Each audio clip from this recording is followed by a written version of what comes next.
Good to go. Awesome. All right. Thank you everyone for showing up today. See a lot of friends on the call and a bunch of new names, so happy to welcome everyone here. I just wanted to give a brief, thank you to everyone. I really enjoyed last year as the president. It was a heck of a year, a lot of meaningful new relationships and developing previous ones. A lot of advocacy that we were able to do, the awards and everything that we typically do. Last year, we, did conduct our legislative survey that we do every year, and we pulled over 3,000 members. And the priorities that kind of came out of that were the encroachment on the practice of architecture, affordable housing and zoning reform, sustainability, and reducing the statute of repose. So relative to the statute of repose, we shared, our opinion on that with a couple of other folks in the ACE field, and we were able to join a coalition of 10 plus organizations to educate our legislators on this issue and encourage the passage of legislation to reduce this stature. So fingers crossed, I'm really hoping that we're going to be able to pull this one through this next year, but a lot of groundwork was laid last year for that. A lot of action that we did last year. We had Architects Action Day, which was pretty cool in March. Our board of directors were able to host a lot of the legislators and their staff at a reception, which was a lot of fun to wine and dine with them. And we were able to meet with them to talk about the statute of repose and those other items that I mentioned. We also invested a lot in two active Supreme Court cases that definitely protect the interests of architects across the Commonwealth. I'm just going to keep this like really broad brush here, not go into a lot of details. We were representative at the AIA Leadership Conference in DC last February, which a bunch of folks on this call just got back from. So excited to hear about that. We had Architects Week, which was pretty cool. Amira got us into the rotunda. So we had a display with the award winning projects there from 2024. Steve and Mike and I were up at the AIA conference in Boston. Steve and I both participated in NCARB Region Student Educator Practitioner Symposium. It's a pretty long name to it, but it was pretty cool. Steve delivered a presentation on government policy, made that really exciting for the students and got a lot of laughs. And I served on a practitioners panel with students and professionals. We had small firm symposiums. We had our annual Women's Leadership Summit, which kind of folds into, we were able to support 5 women to go to the scholarship, Women's Leadership Summit, excuse me, this last year as well. We supported the Paula Maines Grant, the Building Future Scholarship, and I'm pretty excited. We made significant steps towards establishing a foundation as part of the state that will continue to play forward to support the professional growth, education, and advancements of architects for many years to come. So to wrap up my section, I want to give Steve a huge shout out. He won the Component Executive of the Year last year. Pretty amazing, Steve. Congratulations. Recognizes you nationally for your exceptional leadership and dedication to the AIA. So thank you so much for your leadership. Appreciate it, Jamie. Thank you very much. Jamie, you have a long list of items that we accomplished last year, and that's typical of AIA Pennsylvania. I want to start as I see some new names and new faces, just to let people know that first and foremost, we are a high functioning organization. We have a lot of skill around the boardroom table. We have a lot of skill here in the office. We take advantage of all that. Um, at times, compared to other chapters, we have limited resources, but I think we've been able to build those things, including our reserves and things like that you'll hear a little bit about, as well as accomplish a lot as Jamie went over. It's not bragging if it's true. I was always told growing up, and by any metric, by any measure, we are one of the top components in the entire country. And since AIA is now international, I'll say we were one of the top components in the world. And I think what you're going to hear a little piece of from all of our committees will kind of bear that out. I want to add that I am always available for a phone call or an email if you have questions, If you have suggestions, if you have ideas, always open to those things. So give me a call, give me an email. I hope you'll find me easily and readily accessible. Happy to do that. And with that, I'll start into the presentation. You can see the agenda here. It's basically Jamie's welcome, and then we're going to go through all of our committees. One other small note about this virtual year in review. We see so many really cool year-end reviews and reports and things like that. We thought we would try something different. Last year, I thought it was well received. It was a good idea, so we decided to continue it as our virtual year-end review that we are recording, and we'll keep live on our website just as an overview of what we've done. So with that, we'll go to the next slide. I just want to give you a little snapshot of our 2026 Board of Directors as we move forward. We had our annual meeting kickoff meeting in January last month, welcoming some new board members. For those of you that may not know, we do have representation from across the state, and each component or section sends us a member for the most part. So you'll see the various faces on there. They all represent different components and sections of the state. Next slide, please. This is our core leadership. If you could see, this is our elected officials. As you could see, Elisha, that you'll hear from her. She's our president. Eric Booth, president-elect. Jamie is our immediate past.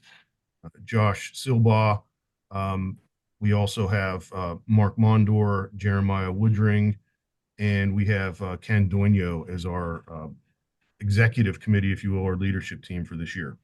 Next slide. So I'm going to skip a lot of the boring stuff, and you can go to the next slide, Katie, please. I just want to let you know, like it's my job to first sleep well at night, and to do that, I have to put in place all the checks and balances that ensure that we are a well-run organization from a legal standpoint, not only with the federal government, but with the state, the local, and also association management practices. And we are, believe me, we are always looking for ways to improve and to be at the forefront of those practices. So I want you to know good governance in associations, again, on following the rules. It's ethical decision making, it's responsible leadership, transparent communication. We get that with the board. We task our board members with going back to all the local chapters and sections, not only to let them know what's going on at the board, and we do that through various communications, but also to bring back those ideas back to us so that we can operate appropriately. Next slide, please. As you can see, and I won't read the slide, but we have everything in place from bylaws to a good strategic plan to policies, everything that you would imagine that an association, an organization of ours needs to function properly and transparently. We employ a lot of outside consultants to help us with those things. We have a lobbying firm that helps us with the advocacy part. We, on occasion, do communications, and obviously we have website people that help us with that. We have all the various insurances that we need, everything from directors and officers insurance to general liability to actually cyber security and insurance to help us ensure that we don't get infiltrated. Not that we have any state secrets here. I could assure you there's nothing high level security here, but we certainly don't want to come in here one day and lose everything. So many checks and balances in place. And the final thing I'll mention about that is our accounting. We have no cash in house. Everything that we do is coded. It goes out to our accountants. They write the checks, they send them out, and everything that we pay and that we get is coded according to our budget, which is thoroughly discussed and passed by our board at the first meeting of the year. So all that is transparent, open, and readily available. Next slide, please. As Jamie mentioned, I'll just go over a couple highlights. We do conduct surveys from our departments. In particular, every 2 years, we do a legislative survey to see what issues might be impacting your business to make sure that we are addressing the proper items over across the street in Harrisburg, and not only that, but in your practices and in your offices as you work. We focus on architects and architectural issues, as you could imagine, and we do a lot of business issues into that. We always perform an internal review of our strategic plan to make sure that we're on the right path. As Jamie mentioned, we have established a foundation, and our board has seeded that with some money this year. You're going to hear more about that as we reach out to firms and individuals to contribute to that foundation to help us in our goals of providing education and leadership opportunities for our members. Jamie mentioned the Women in Leadership as one example that I'll highlight. That is something that we started in Pennsylvania. That's Jamie's idea, and she has fostered that. And I'm proud to say that a lot of components followed our lead and now provide such scholarships to send any member that applies. Not every member. We have a process, but to send members to the Women in Leadership Conference, and we're hoping as we move that program over to our foundation, that we could raise even more money and send even more people. That's the goal, is just to expand that. Know that we also participate in seminars and discussions with colleagues, not only our component friends. As you can see, we have a fantastic sponsorship with AI, or a partnership with AIA New York and AIA New Jersey. We also deal with a lot of Harrisburg organizations and associations, and many that would make sense, and many you might scratch your head, but I won't get into all the details. But it's all business oriented things. It's everybody from the National Retailers Association to other construction associations, to the engineers, to the home builders. Yes, we even talk and have a relationship with the home builders, and various other groups around Harrisburg, not only for the purpose of advancing some of our values and principles and goals, but also to learn best practices and to be a good partner in the association management world, the association realm. Every year we review contracts and processes for cost savings and efficiency. And again, I mentioned the coalitions and partnerships for not only advocacy, but non-dues revenue and member value. With that, I have greatly condensed last year. I know I saved some time. Susan has not knocked on my door yet, so I'm good. And with that, I'm going to turn it over to some of our leaders that are chairs and leaders of the various committees. And our next person up is Eric Booth, who is, I'll let Eric introduce himself, but Eric has been on our board and he's in our leadership board, and he is currently the president-elect, but last year he was the treasurer. So Eric, over to you. Thanks, Steve. I hope everyone's ready for a nice 3-hour-long conversation about the financials. I love talking about financials, so now we'll keep it brief. Next slide. So I'm Eric Booth. As Steve mentioned, I was treasurer the last couple of years, currently president-elect. I'm president of Desmond Architects. So high level here, we had a great year. And so we budget very conservatively each year. And so we had actually budgeted for a loss. But as you actually see that we actually netted. And even though we had some additional expenses regarding the case that Jamie had mentioned regarding statute of repose, we still were able to come out ahead. And that's largely through the fact that we had some good year for our investments this year. Next slide. So I think it's really important to, and Steve talked about this in terms of checks and balances, but as it relates to financial practices in particular, our bylaws, Article 7, are very strict in terms of the things we have to go through and the processes that we follow in order to make sure that they're doing this properly. So not only do we have a treasurer, so that's elected as a board position that basically reviews and looks over everything that happens financially, but we also have an independent accountant. So there's actually multiple layers here, people looking at all the expenditures. As Steve mentioned, we don't hold any cash. Everything is coded and everything basically goes through a process. And so we review this and we report the monthly budget every single month to XCOM. So XCOM is our executive committee consisting of the leaders from the board. And so this is done monthly to make sure that we are tracking. And then we also do quarterly reporting to the entire board of directors. And this is something, it's not a consent item in agenda. We actually go through each thing and we point out any deviations, if any, from what we have set up in our budget from the beginning of the year. So we do have a yearly budget review, and that's approved by the entire board at the beginning of the year. And then the remainder of the year is basically we stick to that. And anytime that there are any expenses that come up, which is not common, but sometimes they do, that don't fit into our budget or that we have not budgeted for, that requires full board approval. And so we're not in a situation where we're deviating from what we set forth throughout the end of the year. That's it for me.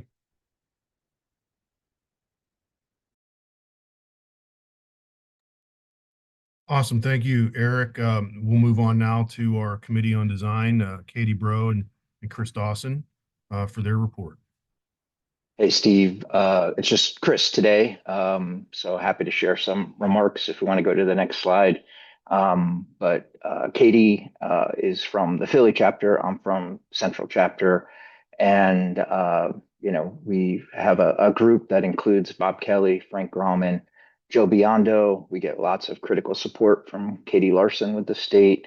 And I would even call out John White with Off-White Media as a big part of what we do with the awards broadcast.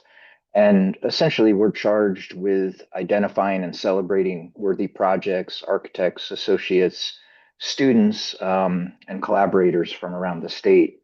I thought I'd highlight this quote from Marlon Blackwell. He was the 2019 jury chair for the state awards, an AIA gold medalist, just about the importance of what we're doing, with this committee.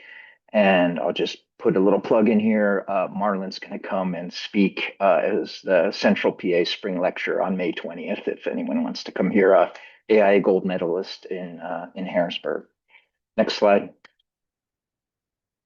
We have a special awards jury that comprised last year of 10 members from around the state. I think there were 9 award categories that they selected and provided recognition in. The 3 main ones, or maybe most distinguished, are the Medal of Distinction. Last year, Frank Grauman was the recipient. Firm of the Year Award, Studio Dark from Pittsburgh, and the 50-Year Timeless Award went to the Sarah Mellon Scoffy Galleries. And I'll talk more about 50-Year Timeless towards the end here. Next slide. Design Awards was chaired by Annabelle Seldorf. I think we had a real high-powered jury this past year. I hope most of you know who she is. She's based in New York City. And then she selected the 3 other members of the jury, all very accomplished, notable architects, all FAIA members. And we went and met in Annabelle's office in September and sorted through all the submissions. Next slide.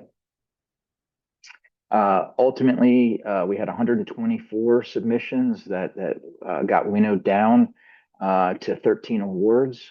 You can see here we had 7 merit awards, 3 honor, and 3 silver. Silver being the highest, and here's images of those projects. Notably, and we like to celebrate the best work, the Gallatin Residence by Boland Swinski Jackson, Cedar Grove Community Center by Ford 3 Architects, and the Folger Shakespeare Library in DC by Kieran Timberlake. It was a very deliberate, thoughtful jury, very discriminating jury this past year. Next slide. I thought I'd share some of the key metrics here in terms of what we're seeing as a committee in the last several years. I would draw your attention perhaps to the submissions. You can see we're eking up a little bit, and we're trying to drive those numbers as high as we can, get as much participation from members around the state. And I would also make a point of, you can see the revenue is eking up a bit as we go here too. As a committee, we're always looking for sponsorship and ways to keep expenses down. And roughly, in really rough terms, we end up about $10,000 in the black each year the last several years. Next slide. We held our kickoff meeting on January 29th in Harrisburg, kind of a planning meeting for the year. And here's a series of goals that the committee developed out of those discussions, a half-day kind of collaborative workshop, if you will. I would, again, I'm not going to read all of these, but there's a couple that jump out to me. It's a AIA Tri-States year in Princeton in November. And what that means for our committee is we have to do 2 design awards juries this year. So we essentially almost double our work in some ways, at least a 30% increase, maybe to be a little more fair. So that's a big lift for the committee this year. And then you can see, I'll call your attention to the images at the bottom. Those are clips from the 50-year Timeless Award videos that the committee and largely Bob Kelly and Frank Grauman, to be fair, with a lot of help from John White. And I think these are real gems. And we're going to work to make these more accessible. Every time I share them with somebody, for some reason, I just get tremendous feedback on these videos. And if you don't watch the whole broadcast, I would at least encourage you to hunt these down. And they keep, I think we keep refining them. Again, a lot of great work by Frank. And I'll go to my last slide, which last year in April, we had the privilege to go and present an award to the Capital Preservation Committee, given that prior year, the Capitol had actually been the recipient of the 50-year Timeless Award. So again, we're trying to lift up and celebrate the best work and the best people from around the state in the profession and related to the profession. And whenever we can kind of push that out to the public, as we did last April in this presentation, you can see a lot of politicians in this photo. I think we're doing what we're charged to be done, and the committee is not being static at all. We're trying to figure out new ways to get the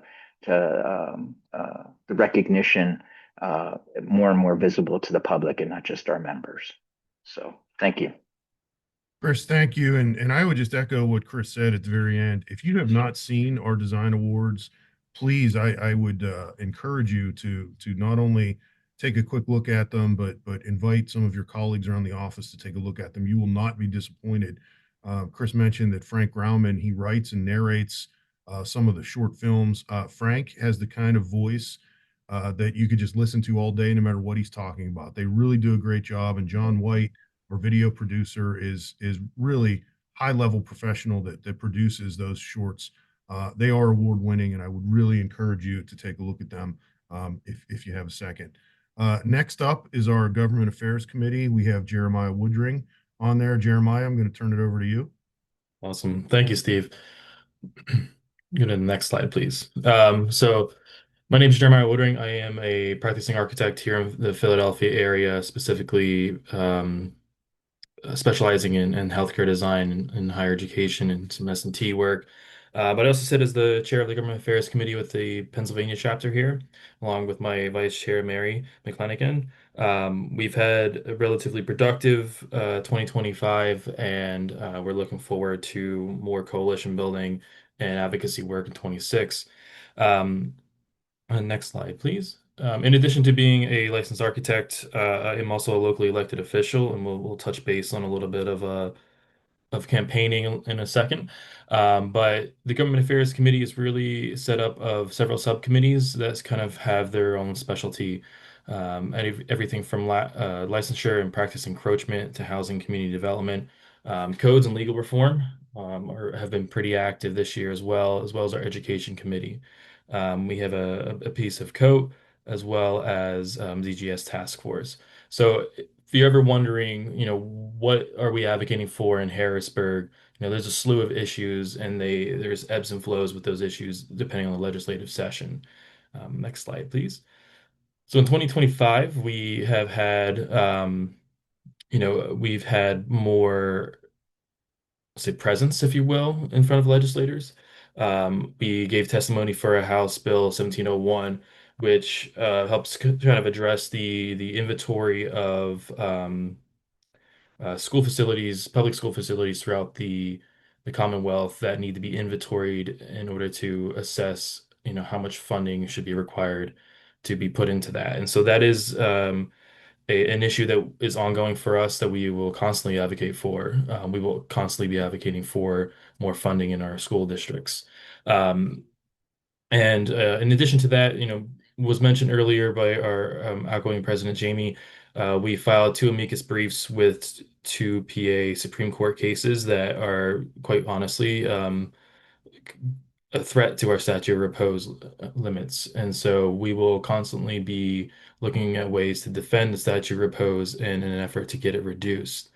Um, in 2025, we did have a very successful action day. We had a reception actually that roughly about 60 plus legislators attended. There was a luncheon that focused around an initiative set forth by Senator Frank Ferry and AIA's own Senator Tim Carney, who are both majority chair and minority chair to a new committee called the Institutional Sustainability and Innovation Committee. And so this is great news for us because we worked with Frank Ferry in the prior session, and with Senator Kearney on board, we essentially will be a go-to resource for this committee moving forward. And this is just a good example of how our impact in Harrisburg is has a ripple effect, if you will. In District A's, which is a little more personal approach to your own legislators, we've had 29 architects meet in 15 different meetings. This is an exciting opportunity not only to advocate for your profession, but also to kind of build relationships with your immediate legislators.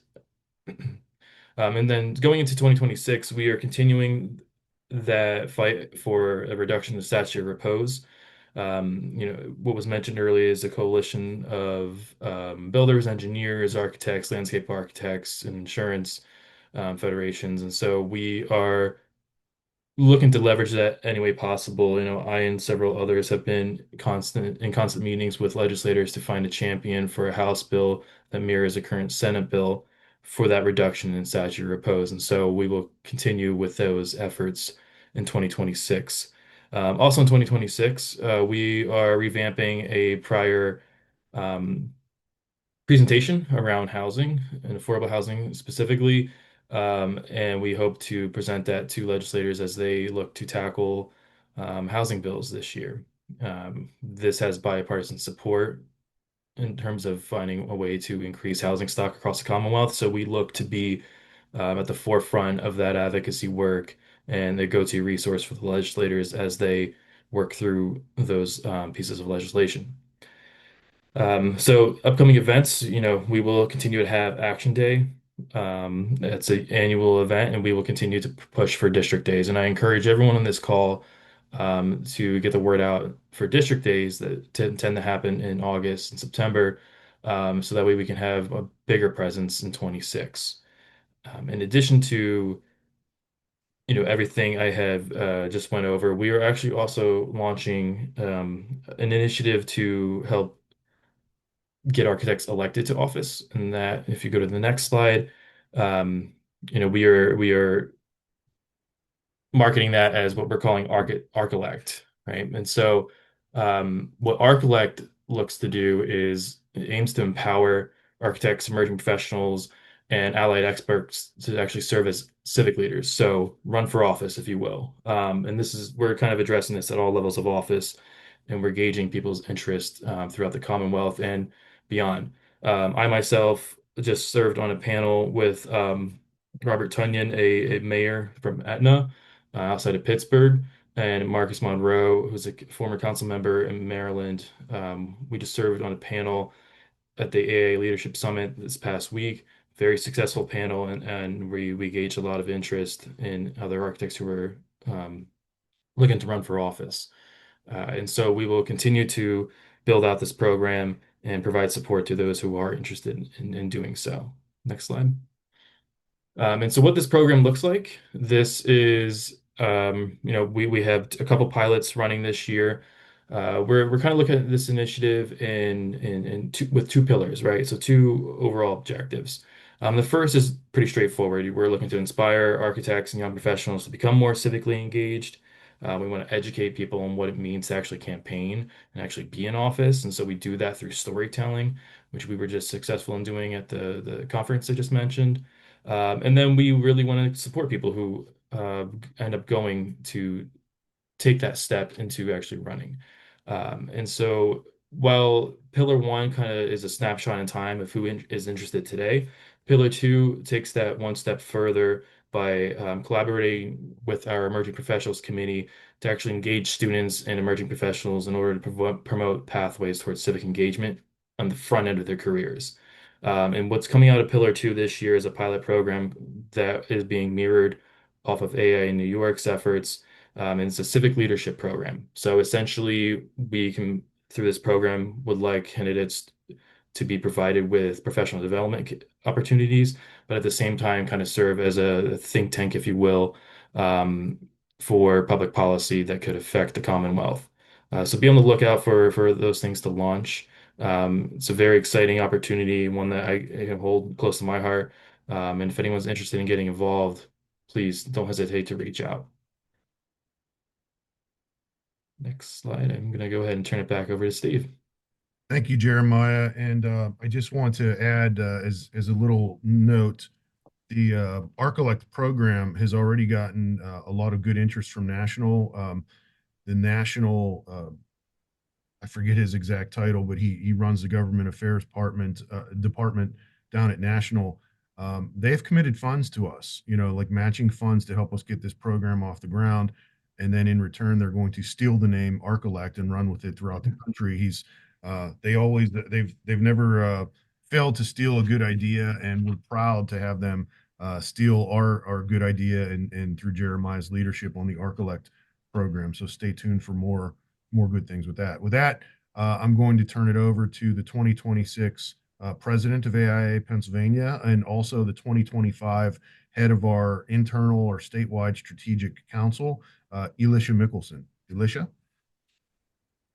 Good morning, everyone. As Steve just said, I'm the upcoming president. Well, currently it's 2026, so I'm the current president for AIA PA. With that, I stepped aside to chair the Strategic Council, and Tim Chechia will be stepping in 2026 to take over for that. So I will give a recap coming up here of kind of what 2025 looked like for us. Next slide. So currently our Strategic Council, the purpose of our Strategic Council is to research and develop recommendations that directly impact communities, membership, and the architectural profession.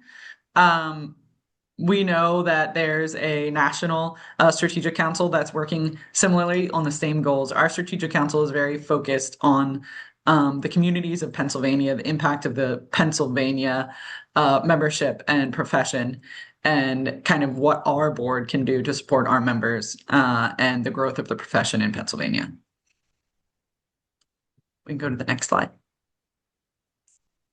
So I'll kind of focus here on the choosing a topic. So our previous wrap up in 2024 occurred focusing on AI technology and its impact in architecture. And really where that led us to was understanding that we need to offer continuing education opportunities to our members, kind of almost on a continuous basis, as there's updates available to the way AI technology and technology in general is affecting the growth of our profession. So continuing education became a requirement in Pennsylvania as a registered architect. So kind of focusing in on, we know we're going to need continuing education opportunities and lumping in the fact that as technology continues to grow, we can offer that as one of the sources to our members as well. So that being said, our Strategic Council kind of looked at that as almost an inward-facing topic. It's very specific to the growth of people that are our members. So what can we do to support our members? What can we do to support architects and architectural firms? What we're looking at now is trying to balance that with an outward-facing topic.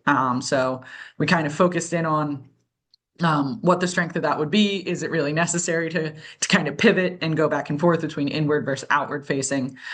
So what we decided for this next upcoming year, we are going to be choosing kind of an outward facing topic. And we happen to, if we go to the next slide, have an opportunity to work with kind of small town project planning. So this can happen across the state. There's some other opportunities with Jeremiah and his involvement that architects, as we've kind of said throughout this presentation, have a unique role in our problem solving, and we can really have an impact on the growth, a good impact, I think, on the growth of communities. So what we were looking at doing is, when is the ideal time to involve an architect? We're all aware of the typical planning process, how we might get work. But really, we have a lot of good insight and we know the right questions to ask long before there is even the formal RFP, the formal idea of a full project. So we're kind of partnered with a small town during their planning process to discuss, having the value of an architect in the room. So what questions can we ask? What are they, as not licensed professionals, not planning, not necessarily used to looking at the full picture when it comes to planning and development, and kind of what can we give back to them in that sense. So again, kind of the way the Strategic Council works is we go through a whole research and study process, and then we develop a recommendation to the board. So right now we are very much in the research and planning phase. So kind of point number 2 there, we're currently addressing questions, but we're kind of developing the questions as we go too. So we're working with this small town kind of on a volunteer basis, having conversations with their ideas, their growth, organizing their community members, organizing their planning commission members, kind of large group, small group discussions. And what that is doing is generating ideas to us, Can we replicate this process across the state? Kind of how do communities initiate outreach? And where is that line in terms of, we're a profession. We can't insert and volunteer in every community across the country, across the state, without, having some source of income. So again, currently addressing and developing these questions as they come up. That's what we're working on researching and developing, and that's kind of what the Strategic Council does, is we study and research a topic and then kind of formalize a recommendation. So our ultimate goal is to take the year of 2026, research, develop, and then give a recommendation to the board in early 2027. And right now that looks like, how could we repeat this process? How can architects have a huge impact on their communities, and then kind of grow the profession by, making sure people outside of the architectural community know the value of an architect. And so that's what we're hoping to wrap up and address. And fingers crossed, next year you'll have a clear answer on the recap in 2027. So, and you'll get that from Tim Chechia. Thank you, Elisha. And as always, if you have seen a topic or heard about a topic or seen a committee or subcommittee or group that you'd like to be involved in, we will never turn down a volunteer. We will find a place for you. Trust me. Just let us know. So our next speaker is from our Emerging Professionals Committee, or EPIC as we call it, Tommy Dimmick, Associate AIA. Over to you, Tommy. Thank you, Steve. And hello, everyone. As Steve said, I'm Tommy Dimmick. I am the chair of the Emerging Professionals Committee, or EPIC, as we like to call ourselves. Next slide, please. So the mission of EPIC, for those unfamiliar, we really try to promote the growth of emerging professionals, both at the state level and by supporting the local communities at the chapter level, whether that's through advocacy, education, or service. Next slide, please. So some of the things that we've done in 2025. So we had 2 awards that we give out. We give out the Emerging Professionals Award and the Young Architect Award. So special congratulations to Elsa, Ayuki, and Jeremiah for winning those awards. We also do the EPIC Firm recognition, which we've done for several years now. This year we had over 51 firms apply to be recognized as putting their best foot forward for supporting emerging professionals, and over 40 firms were selected for the recognition. So we're very proud that every year this list of firms that support emerging professionals keeps growing, and I'd encourage anyone on the call that hasn't applied to apply.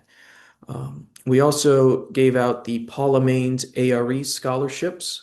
2025 marked the 10th anniversary of giving out scholarships to support emerging professionals take their ARE exams to become licensed. And this year was the first year we were actually able to secure special pricing from Amber Book to give out 5 one-year subscriptions to their study resources, which was amazing because this is not something that we had done before, and study materials are often more expensive than the exams themselves. So we were very proud to be able to do that in 2025 and hope that we can do something similar in years to come. And then also we did our statewide PALM program. For those not familiar, that is the Promoting Advocacy and Leadership Through Mentorship program. It kicked off in October with over 70 participants across the state and small groups ranging from experienced architects to architecture students met in small groups, a minimum of 3 times, and that's the fourth year that we've done the mentorship program. Next slide, please. So some of our goals for 2026 is to complete all the items again that we just talked about. Those are things that we do on an annual basis. We would also like to visit our NAB and non-NAB accredited schools across the state. This is something that we do periodically just to remind students of the path to licensure and what it means to get a accredited versus non-accredited degree and how that may impact the licensure process moving forward. And we also did apply for a College of Fellows grant to help support Architecture Week. I'll let someone else speak more on that. And we would like to add continuing education programming to support emerging professionals. And we would also like to enhance the PALM program I just mentioned to try and make it more cohesive based on comments that we received from this year's program. And with that, I'm going to hand it back over to Steve. Oh, actually, no, I'm not. Next slide, please. There's one more thing. Just a quick shout out. We do have some leadership openings coming up at the end of this year for the Emerging Professionals Committee. I myself, as committee chair, will be stepping down at the end of this year. Josh Silbow, who is now I believe he's the treasurer for AIA on the board. He's going to be stepping down as our licensing advisor at the end of the year. And then our young architect representative, Mel, her term will be ending at the end of the year.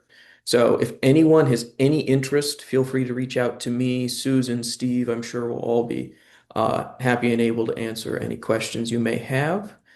And also, we do have some chapter representation that we'd like. So if anyone in the call is from Northwestern, Northeastern, Central, or Eastern, we would love to have either an emerging professional or a young architect from those sections and chapters on the committee, because we love to get as many voices on there as we can.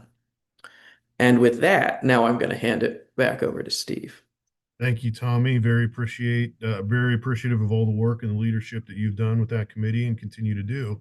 Our next committee, again, all of our committees, I think you'll notice a pattern that have continue year in and year out to step up their game, and that is certainly true of our EDI committee and the 2025 chair of that that has really had a good year and put practice behind our values and principles. So I will turn it over to Dario McPhee to give us a little report on the EDI committee. Dario? Thank you, Steve. Hey, everyone. Dario McPhee here. I am an associate with Endovina Associate Architects here in Pittsburgh. Next slide. So we had a pretty successful, productive 2025. I just want to highlight what our mission and vision and then also goals are. Try not to read verbatim, but I likely will. Advance equity, diversity, and inclusion in the industry by promoting, encouraging, and developing strategies to increase the number of professionals of color to align with the population proportions and improve their experiences within the profession. We're also committed to advancing the leadership of women within the industry. And then goals, we have 2 main goals. The first is to develop and provide educational and communication resources to promote EDI in the profession. And then the second is to enhance the pathway to professional achievement through the establishment, support, and administration of a scholarship program. Next slide. Okay, so the way we organized ourselves, or we've organized ourselves for the past few years, we've split up kind of into task forces. We all meet together at the same time, but then we kind of break out and do our thing individually as groups. And so the first task force is the Education Task Force. And this task force is tasked with creating education opportunities statewide. In particular, we like to support initiatives that are happening locally. So, like for instance, Pittsburgh has DEI foundations and workshops where they provide training to firms throughout Pittsburgh, and so we weren't able to connect as much with this, but I think we'll be trying again in the upcoming years. The other task force is the support task force. And so what that does is we basically identify existing initiatives around the state, and we kind of go through this process of figuring out which of these initiatives to support, and then we try to support it, right? So it sounds pretty, you know, cut and dry, but we're really just trying to support things that exist already. Next slide. Okay, so as a part of the Educate task force, they had an initiative. I think it was March or something like that of last year, where we discussed DEI in universities. Forgot the title of it, but what it was, we had educators around Pennsylvania attend the symposium, if you will, virtual, and we split up into groups and everyone discussed the topic. And basically, the goal of it is so that everyone is able to share their experiences and just help each other out so we can provide better inclusive education in colleges. So that was a pretty good success. I think we had over 50 educators and supporters on the call. So we're trying to continue that in the upcoming years. Next. And the support task force, what I was actually on the task force, we produced the AIAPA Building Futures program. And so again, if you remember earlier, I mentioned we had a bunch of initiatives that we identified, and then we kind of zeroed in on one. And this initiative identifies, we provided two scholarships for two NOMA Project Pipeline summer campers. So for those of you who don't know, Project Pipeline is NOMA's flagship program, National Organization of Minority Architects. And what it does, it teaches architecture to middle schoolers and high schoolers. So each jurisdiction has that where NOMA is has their own. Philly has one as well, and every year, uh, they teach these kids about architecture. So we identified two students, and we provided them with scholarships to send them to the NOMA National Conference, which was in Kansas City this year. Can you please press the video and maybe let's play the first 50 seconds? You may have to turn up the volume.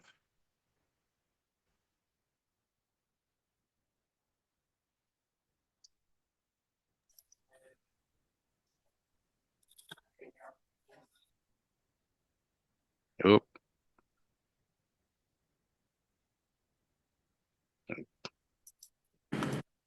Oh, that seemed to work.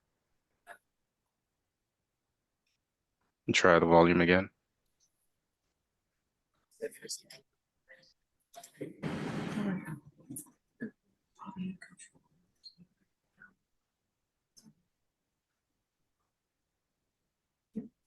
I know we have limited time.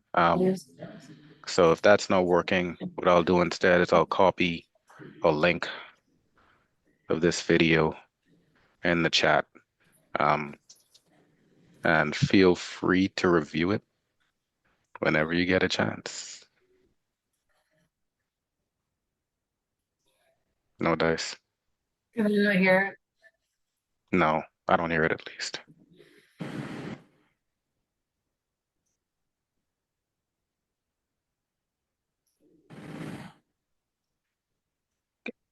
can I maybe share a screen for a little bit? Maybe that'll help. Sure. Okay.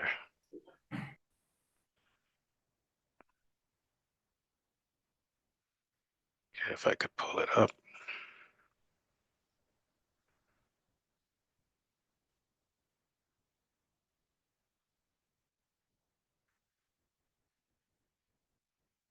Sorry for the delay.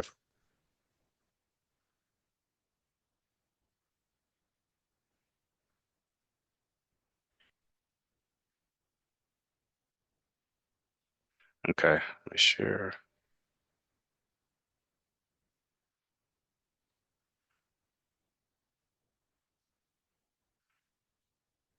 Okay, can everyone hear? Yeah, okay, start.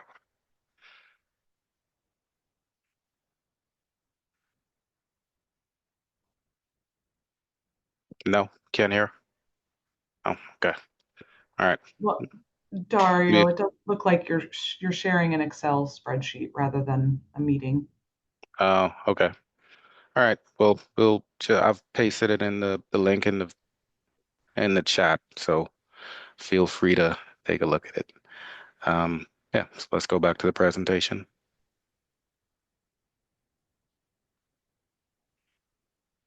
Okay, but let me wrap up with that. Sorry, go back.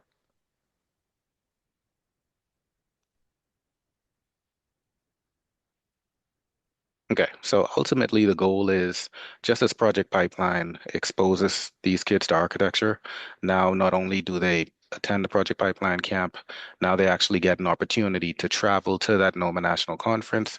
They get to see people who look like them. They get to meet professionals from all around the country, and they get to actually learn about architecture and networking. And both of these students have actually indicated that they're going to be going to college for architecture. So that's a plus for that program. So I think we'll try to keep up with them throughout their journey. Next. Okay, and in 2026, we will have two new co-chairs. I'm stepping down, and I will be turning it over to these amazing ladies. We have Ashley Cox and Betty Hackney. I think both of them are on the call. It'll be nice if they could both chime in real quick and just briefly give us, um, you know, their direction for 2026. Thank you, Hey, Dario, Daria. Yeah, uh, hey. and absolutely no pressure on us to follow up Dario and his amazing year that he provided for us and his Mhm, leadership. Um, mhm.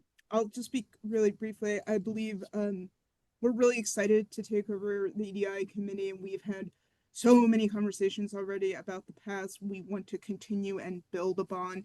We're going to continue on the model of the Education Support Task Force, but we're also going to try for even more initiatives as we grow on them and develop them, and try to cross pollinate with some other committees as we continue these initiatives. And yeah, Ashley, anything else?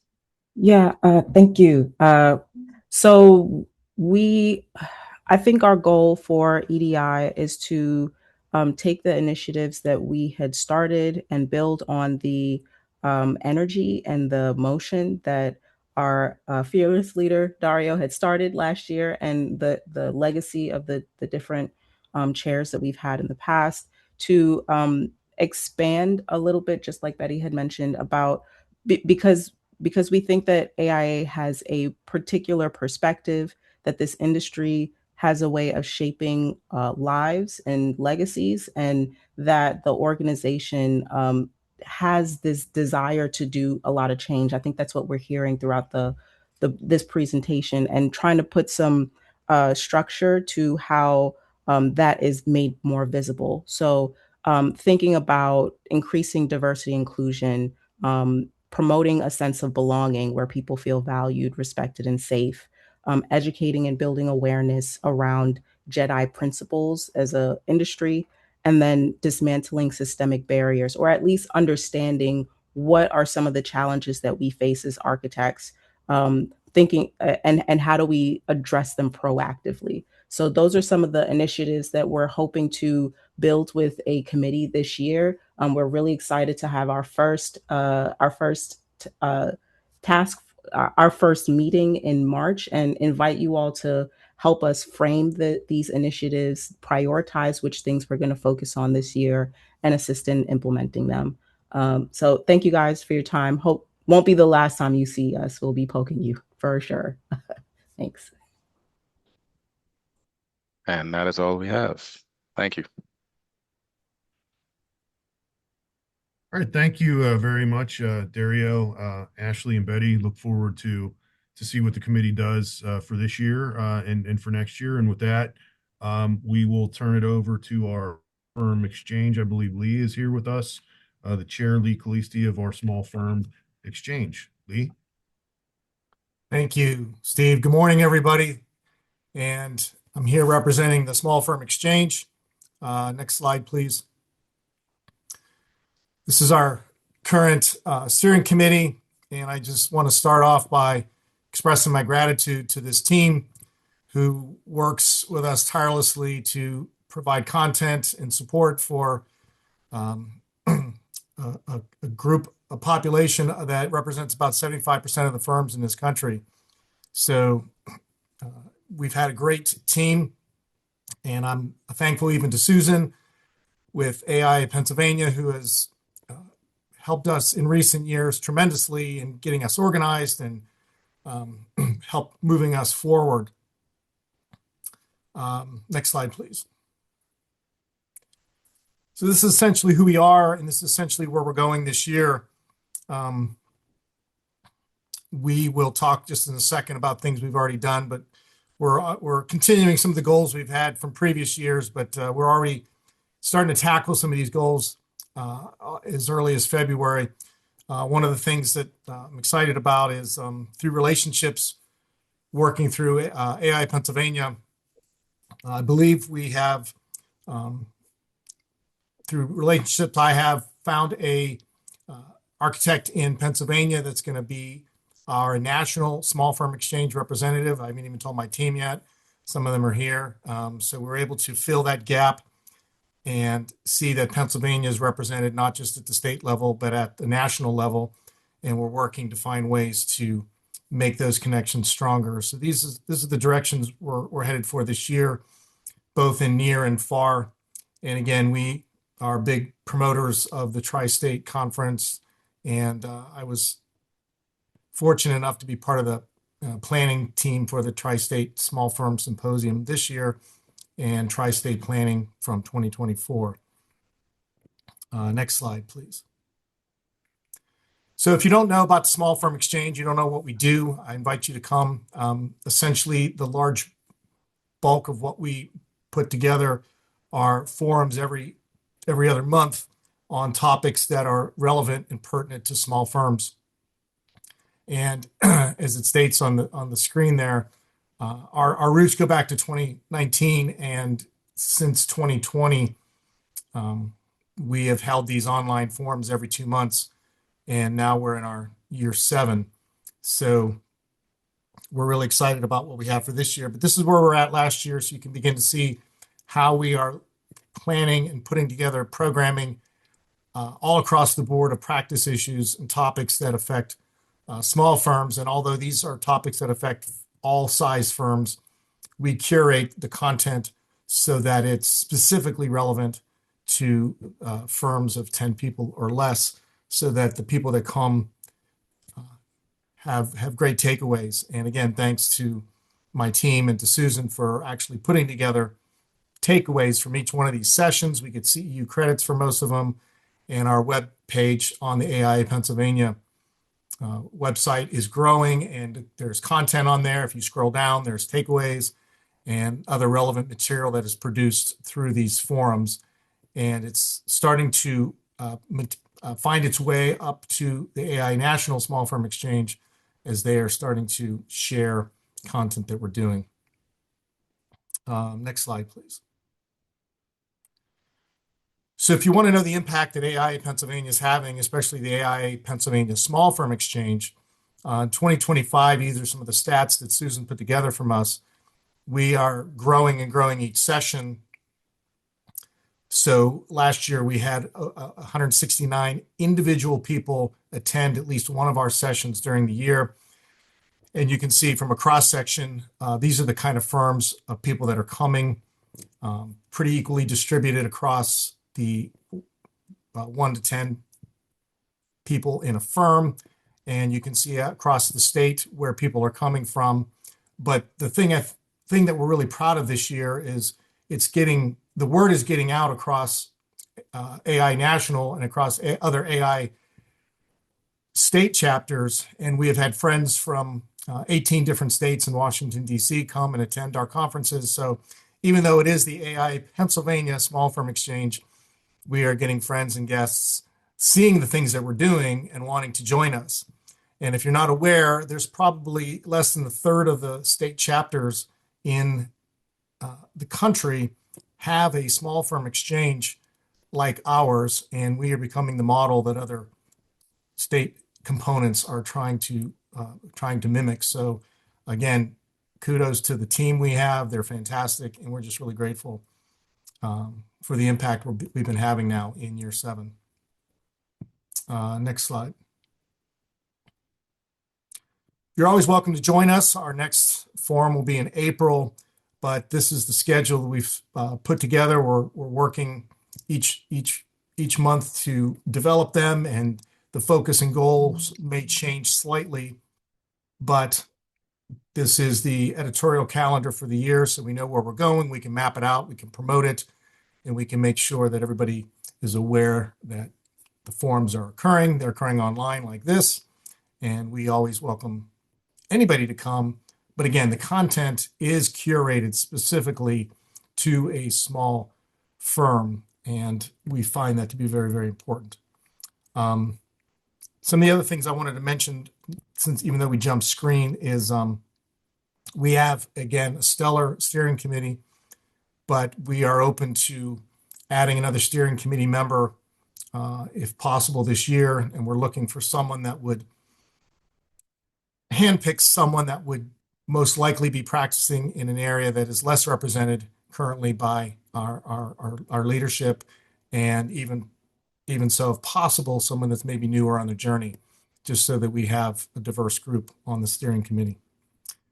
And the last thing I'll leave you with is 2 things. Is one, I want to reiterate that there is really nothing small about the people or the firms on this committee, except the number of people that they have in their firms.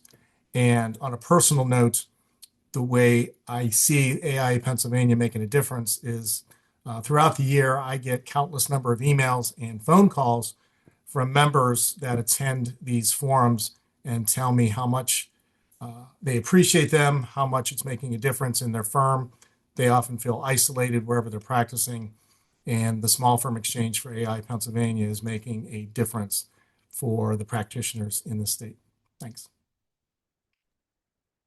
Thank you very much, Lee. And I'll tell just a 10-second story. I remember many, many years ago, I got a phone call from somebody who had issues and needed resolutions, and I had a good talk with him. And he is now the chair of the Small Firm Exchange. Lee, I don't know if you remember that phone call, but it was a good conversation. I'm glad you called. I'm glad we had it, and I appreciate your leadership for the Small Firm Exchange. You've all done great things and continue to do so. Thank you. Thanks, Steve. Very, very briefly, 30 seconds. I know I'm putting her on the spot, but I wanted to let you all know that Architecture Week is coming up. We received some funding for some books, and we're looking for architects to pick up one of those books and attend one of your local libraries to read a story to get the next generation or generations of architects involved. Amira, you have less than 30 seconds because we're over time. Okay, yes. Thank you, Steve, for bringing it up. We are, with our grant funding from Architecture Week, we are, as Steve mentioned, looking for architects to volunteer to host story hours at their local county library. We're working with the Pennsylvania Library Association to organize this. We're purchasing the book Iggy Peck Architect. The program will involve just reading the children's book, answering a couple of questions, and explaining a little bit about what architects do, and then leading them through a really great activity that allows the kids to kind of start thinking in design terms, designing different types of buildings for animals. My email address I will drop in the chat, as well as the Google form that will allow you to register, and I can connect you with a host library so you can participate in that program. Awesome. Thank you, Amira. Appreciate that. It's a great program. We hope to get um, somebody at all of those county libraries involved and again, in fostering architecture for the next generations. With that, on your screen, you have a kind of promo, save the date. As I mentioned, along with AIA New Jersey and AIA New York, we have a Tri-States conference every other year. This year, it's coming up in the fall, November 4th through 6th in Princeton, New Jersey. We expect to have a ton of great seminars, also be a lot of sponsors there, a booth, some tables. Love to see you there. If you wanted to put in for teaching a seminar, that has opened up recently. If you know of any sponsors we can reach out to, but mostly we would like to get you there to mix in with your colleagues from the 3 states to have a really successful conference this year. We're really excited about going to Princeton, New Jersey. So stay tuned for more information on that. With that, I know we're slightly over. It's 11:08. I know this was for an hour, but if anybody has any questions, we're happy to answer them. Also happy to stay on a little longer with people if they have questions.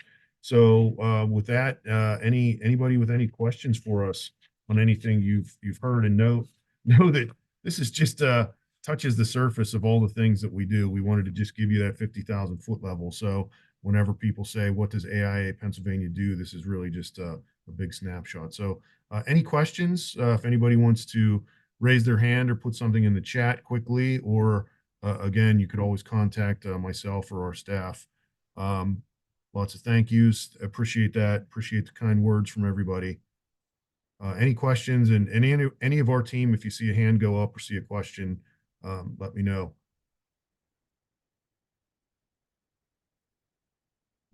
Not seeing any right now. So Elisha, as our 2026 president, I will give you the last word, and then thank everybody for your time today. Elisha, close us out.